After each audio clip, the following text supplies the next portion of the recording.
Hello दोस्तों, मेरा नाम प्रतिमा है और मैं अभी बीटीसी कर रही हूँ। मैंने प्राइमरी स्कूल में टीचर के लिए परीक्षा भी दिया है। हमारे घर में कुल 4 लोग, मैं, मेरा भाई और मेरे मम्मी पापा। मेरी उम्र अभी 24 साल है। मैं अपने शरीर को भी मेंटेन करके रखती हूँ और रोज सुबह ही व्यायाम भी करती हूँ जिससे कि मैं फिट रह सकूँ। और मेरे भाई की उम्र 21 साल है। हम दोनों एक दोस्त की तरह रहते हैं, जिस वजह से हम दोनों आपस में एक दूसरे की बात भी शेयर करते हैं। एक दिन मैं अपने भाई से कुछ सीक्रेट बातें कर रही थी।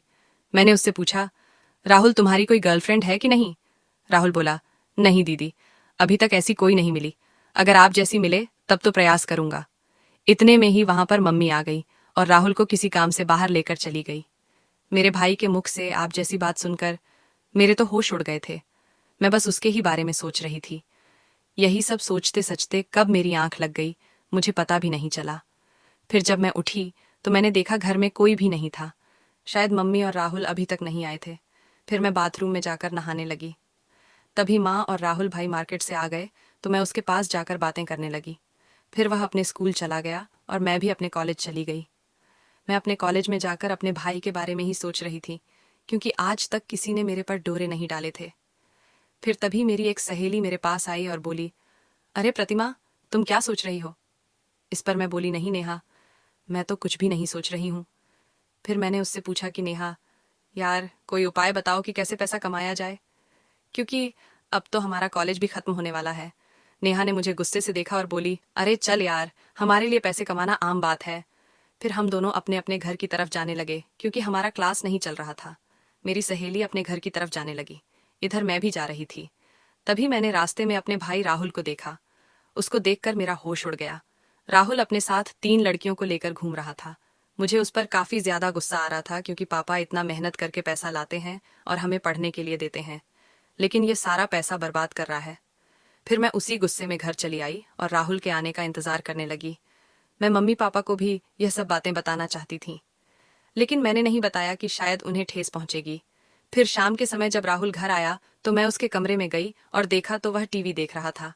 मैंने उससे पूछा, राहुल, तुम मार्केट में लड़कियों के साथ क्यों घूम रहे थे? उनके साथ मत रहो वरना तुम्हें बर्बाद कर देगी। उसने कहा, नहीं दीदी, मैं तो घूमूंगा उनके साथ। घूमने में काफी मजा आता है और मेरे लिए यही समय है। अब नहीं घूमूं तो कब घूमूं? वो मुझसे गुस्से में भी बोल रहा था। मैंने उसे बहुत बार समझाया कि तुम ऐसा मत करो, लेकिन वो नहीं मान रहा था। मेरे बहुत कोशिशों के बाद वह बोला, ठीक है, उनके साथ नहीं घूमूंगा, लेकिन मेरी भी एक शर्त है।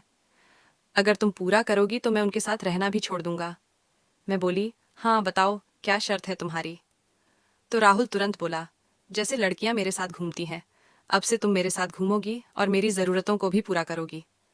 मैंने उससे कहा, नहीं ये नहीं हो सकता, मैं भला क्यों तुम्हारे साथ घूमूंगी? तो इस पर राहुल बोला, तो फिर ठीक है, मुझे मत समझाओ, मैं जो भी कर रहा हूँ तुम मुझे मत बोलो। फिर मैं बोली, चलो ठीक है, शाम को सोचकर बताती हूँ। इतना कहकर मैं उसके कमरे से अपने कमरे में चली गई और बैठकर सोचने लगी। अब मुझे पूरी तरह से समझ आ चुका कि मेरा भाई मुझसे क्या चाहता है। मेरे भाई की कही हुई बातों को सोच सच कर मेरे दिल की धड़कन बहुत ही ज्यादा बढ़ गई थी। मैंने अब तक यह सब सोचा भी नहीं किया था कि मेरा भाई भी मेरे साथ ऐसा कुछ करने की सोच सकता है।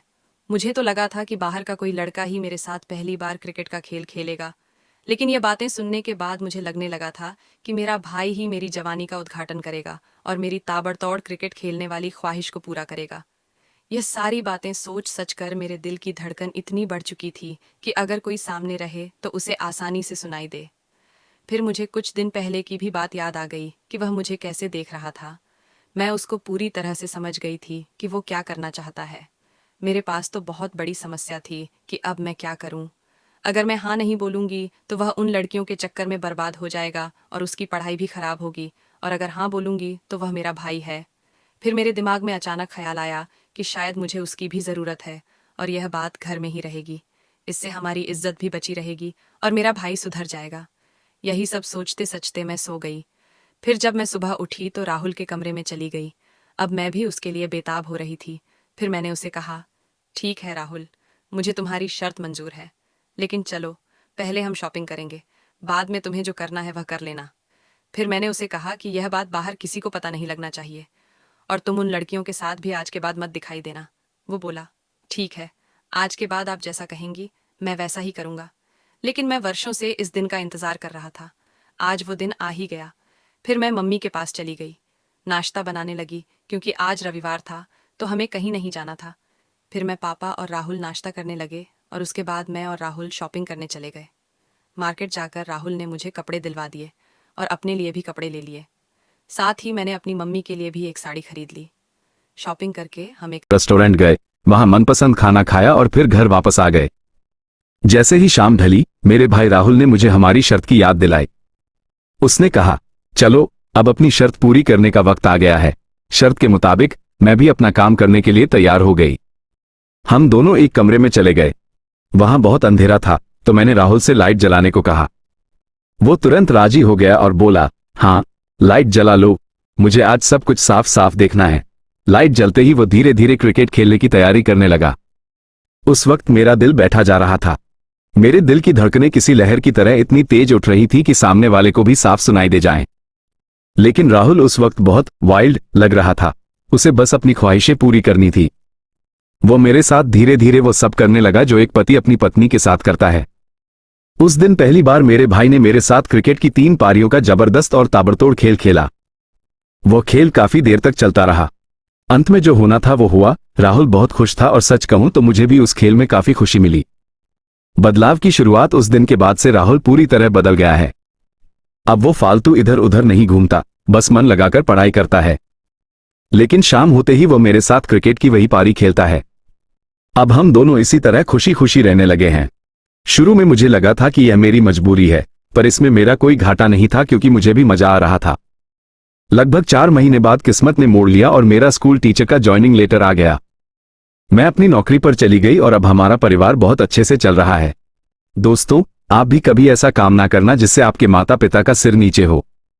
अगर आपको ये कहानी अच्छी लगी हो तो इसे लाइक और सब्सक्राइब करें ताकि हर रोज ऐसी धमाकेदार कहानियां आप तक रोजाना पहुंचती रहें। धन्यवाद ऑल फ्रेंड्स।